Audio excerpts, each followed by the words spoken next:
भोले जी माता पार्वती जी के कमल चरणों में गोड़ छुके गोड़ लागतानी हमार प्रणाम स्वीकार होखे। माँ जगदम्बा भवानी के कमल चरणों में गोड़ छुके गोड़ लागतानी हमार प्रणाम स्वीकार होखे। नीलम दीदी और हरिंदर भैया के कमल चरणों में गोड़ छुके गोड़ लागतानी हमार प्रणाम स्वीकार होखे। सब देवी देवता में गोड़ छुके गोड़ लागतानी हमार प्रणाम स्वीकार होखे। गुरु भाई गुरु बहना के कमल चरणों में गोड़ छुके गोड़ लागतानी हमार प्रणाम स्वीकार होखे। देखिए गुरु भाई बहना, हम आप लोगन के एगो सामाजिक कथा लेके आयल बानी। देखिए एमे शिव जी के महिमा कितना अपरंपार बा। माता जी बहुते सहायता कइले बानी। तो ये कथा के आप लोग आधा अधूरा ना सुनब, कथा के आप लोग पूरा सुनब। कथा पूरा सुनले ही से कथा के रहस्य के बारे में पता चलला। अगर आप आधा कथा सुनब तो आप शिव गुरु के शिष्या हई तो अपने भोले जी के अपमान ना करब। कथा के पूरा सुनब और आनंद उठाएब। अगर ये हमार कथा आप लोगन के अच्छा लगी तो हमारे विधाता ज्ञान चैनल के सब्सक्राइब कर दे, ताकि ये अगला कथा भी हम आप लोगन के एहू से सुंदर आप लोग के बीच बैठ के प्रस्तुत कर सकी। तो देखिए गुरु भाई बहना, एगो कुम्हार रहला, मूर्तिकार रहला। वो बड़ा उनके हाथ में कला रहल। पति पत्नी रहला लोग दू जने। वो बेचारा नदी में से माटी निकालने के ले आवा तो रोज सुंदर सुंदर मूर्ति बनावा, बर्तन बनावा। लेकिन जब उनका पत्नी रहली, पत्नी शिव जी के शिष्या रहली, भोले जी माता पार्वती जी के शिष्या रहली, बहुते ज्ञानी रहली। जब भी खाना ना बनावे तो आधा खाना तो अपने पति पत्नी खा लो, आधा खाना भोले जी के 2 रोटी निकालें और माता पार्वती जी के, और 2 रोटी विष्णु भगवान के, लक्ष्मी जी के, और 2 रोटी ब्रह्मा जी और सरस्वती मैया के। 5-6 रोटी रोज निकालें और गौ माता के पल्ले रहली और रोज प्रतिदिन गौ माता के खियावें। लेकिन ये बात कुम्हार नहीं जानत रहना कि हमार पत्नी इतना काम करेली। तो एक दिन बेचारी जैसे खाना ना बनौली, बड़ा परिश्रम करे उनका पति। मूर्ति वैसे नहीं बन जाला, देखबे करे नहीं झाला माटी की मूर्ति, झाला हकीकत है, एक ठो प्राण भर नहीं रहेला। बड़ी मेहनत से मूर्ति बनावे और 2 पैसा कमाता अपन घर परिवार चलावे। बस एक दिन कुम्हार घर ही रहना, आ जैसे ही खाना बनौली और सबके भोग लगा के गौ माता के खियावत रहली। तैसे कुम्हार आ कहला, अरे भाग्यवानी का कर रहल बाड़ू, हम इतना परिश्रम से त खाए पिए के राशन पानी जुटावे नहीं, आ तू आधा तो गाय के खिया दे ताड़ू भोग लगा के। तब का कैली, अपने पति के मुंह पर हाथ रख लेली और कहली, शुभ शुभ बोली, ई भोले जी के हम ऐसे भोग लगावे नी कि हमारे घर में अन्न धन के कबू कमी नहीं रही। आ जब कमी हुई तो जानी, जब हम ही के काहे के ना हुई तो हम भोले जी के कहाँ से खियाई, अब माता जी के कहाँ से खियाई। उन्हीं के दया भाव से तो हमन के परिश्रम से दुको आराम से भोजन मिलता और आराम से खात हैं रहत हैं। वहाँ के दया भाव बा बे, वहाँ के कौनो काम अच्छा ना हो सकेला। कितना हूँ मेहनत करब लेकिन खाए के ना हुई। तो उनके पति के दिमाग खुल गई। खाना सही कहताड़ू भाग्यवान, अगर जब हम ले ही ना आई तो रहबे ना करी, जब अपने खाए के तो हम कैसे भोग लगाई। अगर परिश्रम से आ गई बा तो तू हम कहियो ना मना करब तू रोज खियैया भोले जी के, रोज भोग लगैया। वो सहमति हो गई ना। अब बेचारा बहुत परिश्रम करें, मूर्ति उर्ति रोज बनाना, बर्तन दिवाली आ जा तो दिया हुआ के बंद करें। उनका पत्नी रहली, शिव जी के शिष्या रहली, वो बड़े सवेरी अपन काम के कहीं भी शिव चर्चा उर्चा होके तहाँ पहले पहुँच जा और शिव जी के भजन कीर्तन गुणगान करें। उनके एको लड़के के नहीं रहना, लड़की वो बेचारी दुए परानी रहल। अब का करें, एक दिन जब कुहार रहला उनका तबीयत खराब हो गई।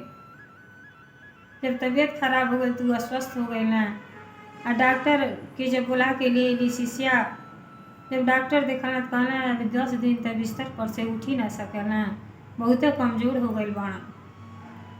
अब बेचारी के जब थोड़ा सा खेती बाड़ी रहल सब वैसे बंजर पड़ल रहल। अब बीमार पड़ गई ना, कैसे काम धाम होखे। अब का बड़ी चिंता में पड़ली, कहली हे भोले जी हमार मदद करी, हम अब का करी। जे करे वाला रहल तो बिस्तर पर बाटे, कैसे घर के खर्चा पानी चली। हम तो बड़ी परेशान हो गए बानी। अब के हमार केहू मदद करे वाला नहीं है, बालो बच्चे नहीं बाना। हे भोले जी, हे विष्णु भगवान, हे ब्रह्मा जी, हे माता पार्वती जी, लक्ष्मी जी, माँ सरस्वती जी, आप सभी हमें पर दया करें। अब बेचारी क्या कैली, कुहार के पैर दबावत दबावत पैरों पर मुड़ी धऽ के सुत गई, नींद आ गई। जब नींद आ गई तो वहाँ ब्रह्मा विष्णु महेश देखत रहनी। कहनी देखो न, रोज बेचारी भोग लगावेली आ कबो अपने करतीन कुछ बचैली नहीं, दोनों परानी लोग कहियो बेखियवले खात ना रहली। हमार भक्त जौन है संकट में पड़ल बाटे तो हम उनके तीनों जनी के मदद करे के चाही। तो सपना देखौनी भोले जी जो उनका पत्नी रहली, ना करो तो सब काम सफल हो जाई और तोरे पुत्र के भी प्राप्ति हुई। और सुतल बड़ी सपना देख रहल बड़ी कि हमरे खेते में खूब अन्न धन उपज गईल बा भगवान भोले जी के दया से। तो जब आँख खुला था तो कहत यही कि अपने पति से कि देखी हम तो ऐसे सपना देखनी है कि हमारे भोले जी और माता पार्वती जी और साधु के रूप धो के देखतानी खेते में हल चलावतानी और केहू बारिश करता, विष्णु भगवान बारिश करतानी और ब्रह्मा जी बीच के निवारण करतानी। वहाँ के हमरे खेत में सब लहा था, बड़ी सुंदर फसल उपज गईल बा। अब देखिए वहाँ तो भोले जी और विष्णु भगवान जी और ब्रह्मा जी, तीनों जन, ब्रह्मा विष्णु महेश तीनों जने इकट्ठा हो गए बा सब। और कहता कि देखी हमारे इतना अच्छा ही भक्त रही आ इनको हमन के मदद कर बहुत जरूरी बा। तो भोले जी कहनी हम तो चलतानी वो बंजर जमीन पर हर चलाए। और विष्णु भगवान से कहली कि तू ऐसे बारिश करा दो। और कहली ठीक बा। ब्रह्मा जी से कहली भोले जी खेत में बीज बो दी कि रात जल्दी से तैयार हो जा, ताकि वो स्वस्थ बाना उनकर केहू मदद बा। अगर वो नहीं खाए के पहिया तो हमन के भूख कहाँ से लगी। अब भोले जी रातों रात ऐसा हल चलैली, पानी और खेत में एकदम लहलाए लगल, सब फसल एकदम खूब हरा भरा दिखता।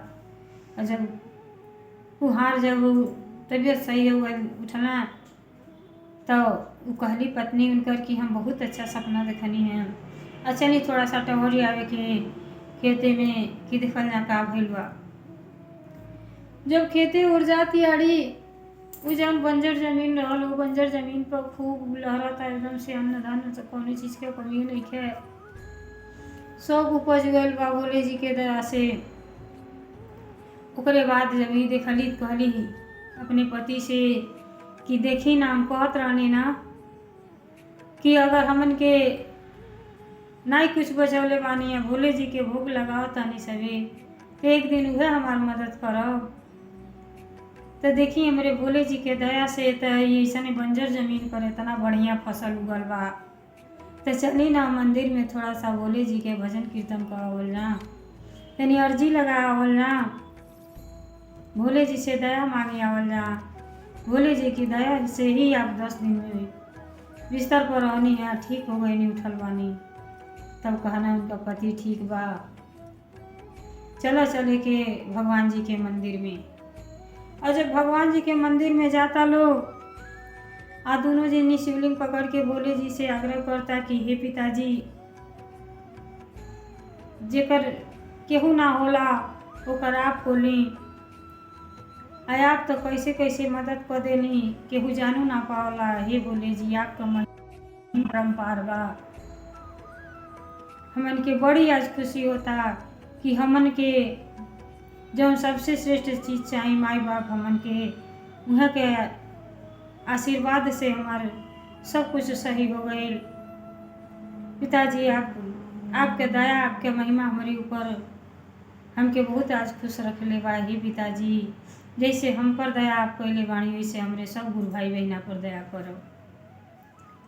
अब वही ठड़ा होके अब भगवान जी से पूजा पाठ करता लोग, आरती उतारता लोग और मन के बात अपन प्रकट करता भोले जी से। तौले भोले जी का कहनी एक साधु के भेष धो के एगो छोट के खूब सुंदर सुशील लड़का लेके ठाड़ हो गए। कहते हैं ओम नमः शिवाय, ओम नमः शिवाय। ना जानी कि अपन बाला के ही छोड़ के कौन माता चल गई आ केहू जीव अनाथ हो कहते बालक के लिए पानी। अब एक कुहार के तो लड़के बच्चे रहना नहीं, सब देखौल ही रहनी भोले जी। अब दूरे से देखा था लोग कि साधु महात्मा जन बाणी बालक के लेके ठाड़ बाणी, एकदम छोटा सा बालक कहते जेकरे बच्चे ना होते ले ला। अब जब कुहार सुनल तो खुशी से पागल हुई में कहना अपने पत्नी से, ये भाग्यवान देखो हमन के औलाद तो नहीं रहना, बुढ़ापा के केहू सहारा नहीं रहल। अब भोले जी के दया एक साथ कितना मिलल बा। चलो ना ये लइकवा के हमन के मांग लिहल जा, यही लइकवा के पालल जाए तो एक दिन हमन के बुढ़ापा के सहारा बन जाई हैं। तो ये लगता हमरे भोले जी के दया है, कृपा है। अब भोले जी तो साक्षात रहनी, दर्शन देते रहनी, लेकिन लोग समझ ना पावत रहे। अब झट से दोनों जन गए लोग और लइका के मांग लिए लोग।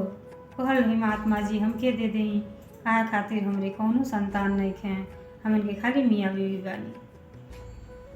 और संतान पाके बहुते खुश भली शिष्या, बहुते खुश भैली, इतना खुश भैली कि उनके खुशी के माले रह ना जाता। कहती कि हे भोले जी, हे माता जी, आपका महिमा बहुते अपरंपार बा। हमारे पास कुछ हो नहीं रहल, लेकिन पूजा पाठ में देखी कितना शक्ति है कि बेचारी खाली परिश्रम से मूर्ति बनावत रहना, ज्ञानी रहना, मूर्ति बनावे और सबके ऊपर ले जाके पूजा पाठ करे। ये सब देख के भगवान जी बहुते खुश भइने कि इनके कलाकारी इतना अच्छा बा। जन कि उनके भाग्य में बाल बच्चे ना लिखल रहना, लेकिन भोले जी के दया से उनके पूजा पाठ के परिश्रम से भोले जी उनके संतान दे देनी। ये तोरे बुढ़ापा के सहारा बनी है। सबसे कीमती वस्तु यही करती तो कितना धन हो जा, लेकिन अगर एक संतान नहीं रहना तो आदमी कबो सुखी नहीं रहेला। वो तो मानो जैसे लड़का पा गईली, मानो बुझा पूरे संसार के खुशी उनकी झोली में भर गई। बहुत खुश भइल लोग और भोले जी के लगल लोग अर्जी लगावे। और बिहाना भइले सोमवार के दिन रहल। अब कुहार कुहान कहल लोग कि देखी सब काम छोड़ दी, अब सोमवार के दिन तो हमरे घरे शिव चर्चा जरूर होई। हमरे भोले जी माता पार्वती जी आई और हमरे बच्चा के आशीर्वाद दे, इनका उम्र बढ़ जाई। तो देखी शुभ काम में देरी ना करी। अब का करी, शिव जौन रही शिव जी के सेविका और गुरु बहिना जौन रहली वो जल्दी जल्दी पूजा पाठ में लग गईली, सारा सामग्री जुटौली और सोम के अपने पूरा टोला मोहल्ला के औरतन के बोला के और शिव जी के चर्चा करावे लगली। और शिव जी के चर्चा जब करावत ताड़ी तो देखी कौनो चीज़ जब मन से करेला तो ओकर मनोकामना पूर्ण होला। अभी कहत है मने मने, हे भोले जी हमरे बाबू के जवन आपके दया से हमके बालक मिलल बाना, तीन के आशीष पा जाई और दर्शन दी। हे पिताजी दर्शन दी। जैसे आँख मूंद के 3 घंटा बैठ के शिव चर्चा होला, जैसे बैठा ताड़ी तो उनके केहू ना लौकता। भोले जी साक्षात दर्शन देतानी कि सब मनोकामना पूर्ण हो जाई, अब कौनो संकट तो उनके ना आई। तो जन शिव जी के भक्त हो लोगन, तो जी भक्त है तो शिव जी तो बड़े ध्यान देनी। तो देखिए गुरु भाई बहना, जैसे वो गुरु बहना के खुशी मिलल, हर चीज़ खुशी भोले जी देनी, वैसे आप लोगों पर भी दया करी, कृपा करी और भोले जी के भक्ति आप लोग भी करी। आप लोग के घर में भी सुख शांति प्रदान हुई, बाल बच्चे सुखी रही हैं। यही कथा हमारा अगर आप लोगों के अच्छा लागल हुई तो कमेंट में ज़रूर लिखब। और ये कथा हमार पूरा सुनब, आधा अधूरा मत सुनब। आधा कथा सुनने से हमारे भोले जी के अपमान हुई। तो आप लोगों से बार बार रिक्वेस्ट बा कि ये कथा के आप लोग भोले जी के महिमा के आप लोग जरूर सुनब और आनंद उठाए। हर हर महादेव।